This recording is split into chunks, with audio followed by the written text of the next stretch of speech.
Manombe-Ncube says although government is doing great to encourage women participation in decision-making platforms, there is need for women with disability to also take up the fight for equality and be the voice against challenges they face.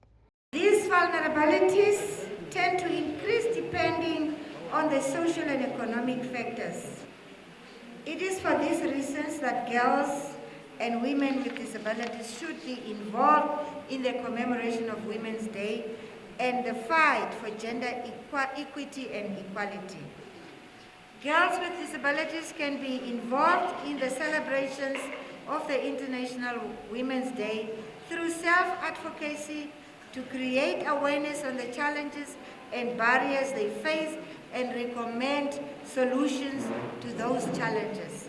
Manombe-Ncube also called for the protection of the girl child to be at the center of focus at Kalkfeld. She warned against teenage pregnancies, prostitution, drug and alcohol abuse, as this hampers their full potential to be economic key players. And Governor have said very well and really motivating our girls from Kalkfeld here to behave themselves in a way that will protect themselves from exploitation by all these people who are trying to exploit them through sexual activities. Yeah. And we should really contribute where we can to also help them in enhancing the growing of Kalkfeld.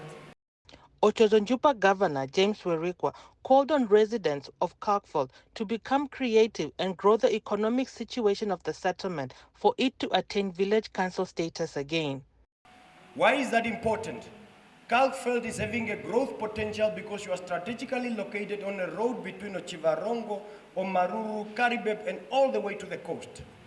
If you can imagine how many trucks are passing here on a daily basis, how much money is traveling in the pockets of the people, the aim is for us to say that we need that money to be offloaded in Kalkfeld.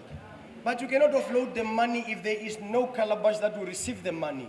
So you need to upgrade the economy of that very town for it to attract those that are having money, for them to stop and spend their money in Kalkfeld. That way we are able to unlock the unemployment issue that we have and the employment potential. We are able to grow Kalkfeld through that. Werikwa added, as the world celebrates Women's Day and month, violence against women and children remains a concern, saying government needs to work hard to curb it. As we celebrate women's contribution, we are also reminded of the sad truth of obstacles women face on a daily basis in our community, such as GBV, gender-based violence. It is a chapter that we would like to have an end to it. When there is a disagreement in your relationship, the best option that you have, try to talk to one another, understand one another. But in absence of understanding, do the honorable thing, withdraw and walk away, while it is safe to do so. No one is entitled to keep the next person hostage, and men should know that women are not personal and private properties, but indeed they are human beings with rights, and we should respect those rights. Faith Sankwase, NBC News, Kalkfeld.